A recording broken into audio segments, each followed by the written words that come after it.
तो दोस्तों ये कहानी है रूस के बर्फपोश पहाड़ जहां हवा भी चीख बनकर गूंजती है और लोग अब भी इन हवाओं से डरते हैं। और इन्हीं पहाड़ों में 9 नौजवान हाइकर्स की चीखें हमेशा के लिए दब गईं। ये कहानी है 1959 के उस वाक़े की जो आज तक दुनिया का सबसे बड़ा, सबसे ख़तरनाक और सबसे पुरस्कार मुअम्मा है। खुशामदीद मौत के पहाड़ के राज में। तो दोस्तों, ये मुहिम 10 लोगों के साथ शुरू हुई थी। इसकी क़यादत करता था 23 साला इंजीनियरिंग स्टूडेंट इगोर डयाटलॉव। मगर किस्मत ने फैसला कर लिया था कि आखिर में 9 लोग ही वापस नहीं आएंगे। तो दोस्तों, जो ग्रुप में जो लोग शामिल थे उसके नाम हैं। पहले नंबर पर इगोर डयाटलॉव, उम्र 23 साल, लीडर। दूसरा नंबर पर जेनाइदा कोल्मोगोरोवा, उम्र 22 साल, निडर, हंसते खेलते सफर करने वाली।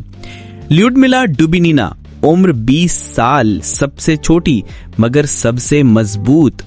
रुस्तम सलोबिदिन, उम्र 23 साल, तजुर्बाकार स्कीयर। निकोलाय थिबो ब्रिग्नोले, उम्र 25 साल, फ्रांसीसी नस्ल रूसी। एलेक्जेंडर कोलेविटोव, उम्र 24 साल, फिजिक्स का स्टूडेंट। यूरी डोरोशेंको, उम्र 21 साल, ग्रुप का ताकतवर तरीन रुकन। सिमियोन ज़ोलातारोव, उम्र 38 साल, फौजी तजर्बा, पुरस्कार माजी।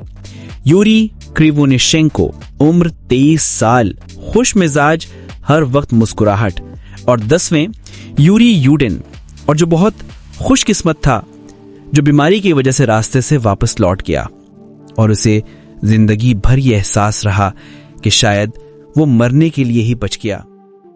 जनवरी 1959 ग्रुप ने यूराल पहाड़ों की तरफ सफर शुरू किया।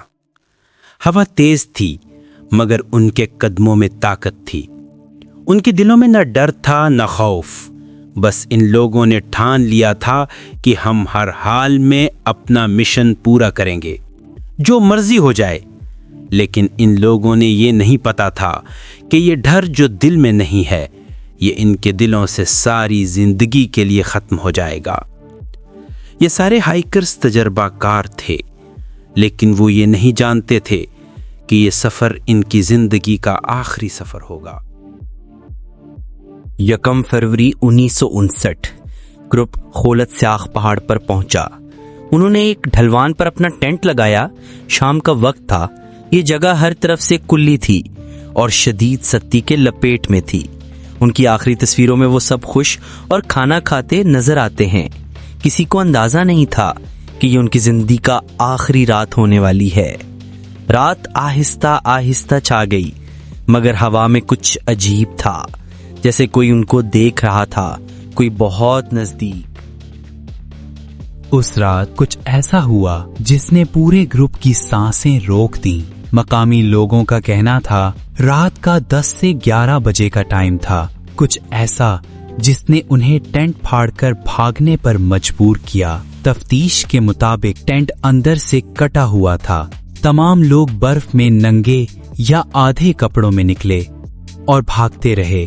हर कोई अपने आप को बचाने में लगा था। हर कोई खौफ डर में था। -30 डिग्री सर्दी थी। किसी ने उन्हें बाहर निकलने पर मजबूर किया था। क्या वो हवा का तूफान था या कोई जानवर या फिर कुछ ऐसा जिसे देखकर इंसान का दिमाग ही हार मान ले। लाशें अलग अलग जगहों से मिली। पहली 2 लाशें एक दरख्त के नीचे। उनके जिस्म पर तकरीबन कपड़े न थे। शायद वो आग जला रहे थे गर्म रहने की कोशिश में। 3 मजीद लाशें टेंट से कुछ दूर बर्फ में मिली, ऐसे पोजीशन में जैसे वो दोबारा टेंट तक पहुंचने की कोशिश कर रहे हों। मगर आखिरी 4 जो सबसे ज्यादा खौफनाक हालत में मिले। फ्रैक्चर, पसलियां टूटी, खोपड़ी टूटी, अंदरूनी जख्म, ल्यूडमिला की जबान और आंखें गायब, कुछ कपड़ों में रेडिएशन के आसार। रेडिएशन बर्फ में कुदरती तौर पर या कोई और ताकत दुनिया आज तक नहीं जानती।